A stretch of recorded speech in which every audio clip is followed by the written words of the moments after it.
पाकिस्तानी खुफिया agency ISI के लिए जासूसी करने के आरोप में गिरफ्तार रामपुर के टांडा निवासी शहजाद 3 बार पाकिस्तान जा चुका है। एक बार वो पत्नी को लेकर भी गया था। इसके अलावा वो 10 बार सऊदी अरब भी जा चुका है। शहजाद को एटीएस ने 18 मई को मुरादाबाद से गिरफ्तार किया था। शहजाद पर पाकिस्तान के लिए जासूसी करने का आरोप है।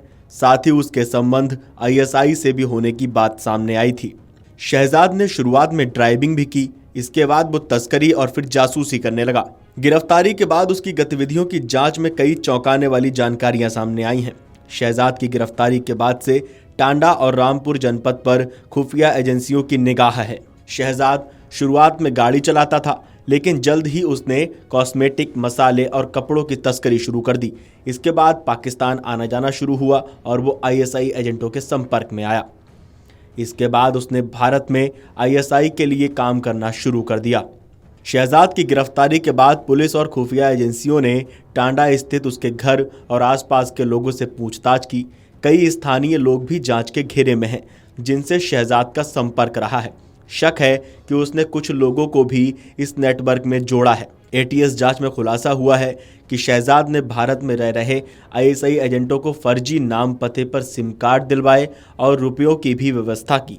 इन सिम कार्ड्स का इस्तेमाल पाकिस्तान में बैठे हैंडलर्स से संपर्क में रहने के लिए किया जाता था। शहजाद ने कई बार भारत के कई हिस्सों से लोगों को तस्करी के बहाने पाकिस्तान भेजा। इन यात्राओं के लिए जरूरी वीजा और दस्तावेज आईएसआई एजेंटों के माध्यम से बनवाए गए। इस पूरी प्रक्रिया में पाकिस्तानी दूतावास का अधिकारी एहसान उर रहमान उर्फ दानिश भी सक्रिय भूमिका में रहा। शहजाद की गिरफ्तारी के बाद उसकी पत्नी ने क्या कुछ कहा, आप एक बार सुन लीजिए। बताया कि वो एटीएस है? नहीं, मुझे नहीं बताया। बैठाया था उन्हें कुर्सी पे, लाके वो लेके चले गए। आप बाहर वो अपनी स्कूटी निकाल के चले गए। ले जाके अब ये पता ना मुरादाबाद लेके गए, कहाँ लेके गए। वहाँ से फिर जब फोन आता है तो वो कहता है क्या नाम है, नखलऊ जा रही हूँ।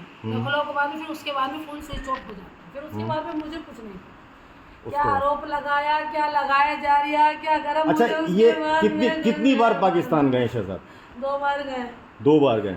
वहाँ से कारोबार क्या करते थे? इतना हिलो मत कि कारोबार क्या करते थे, इतना हिलो मत। रिश्तेदारों में घूमने चले गए, अपने रिश्तेदारों में चले जाओ। अच्छा, रिश्तेदार वहाँ हैं। जी हाँ। इससे पहले भी कभी गए थे रिश्तेदारों में? ये शहजाद 1-2 बार गए हैं। इनके परिवार के लोग भी जाते हैं क्या रिश्तेदारों में? जाते हैं रिश्तेदारों में, तो वीजा जाते हैं। मिलते हैं तो चले ही जाते हैं। अच्छा, आपको ये बताया, पता लगा कि ये जो आईएसआई के एजेंट थे या पाकिस्तान की एजेंसी के साथ मिले हुए थे?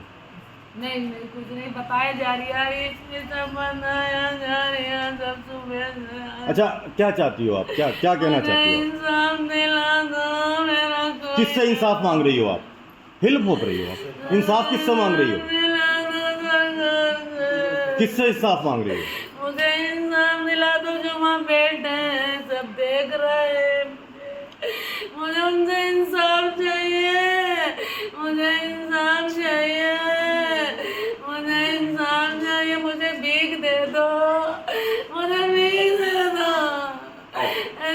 इस पूरी खबर पर, देश के इन गद्दारों पर, भारत में रह रहे आईएसआई के एजेंटों पर आपको क्या कहना है, आपको क्या लगता है, हमें कमेंट करके बताएं और देखते रहें अमर उजाला। अगर आप ये वीडियो YouTube पर देख रहे हैं तो हमारे चैनल को सब्सक्राइब कर बेल आइकन दबाएं और Facebook पर देख रहे हैं तो हमारे पेज को लाइक करें।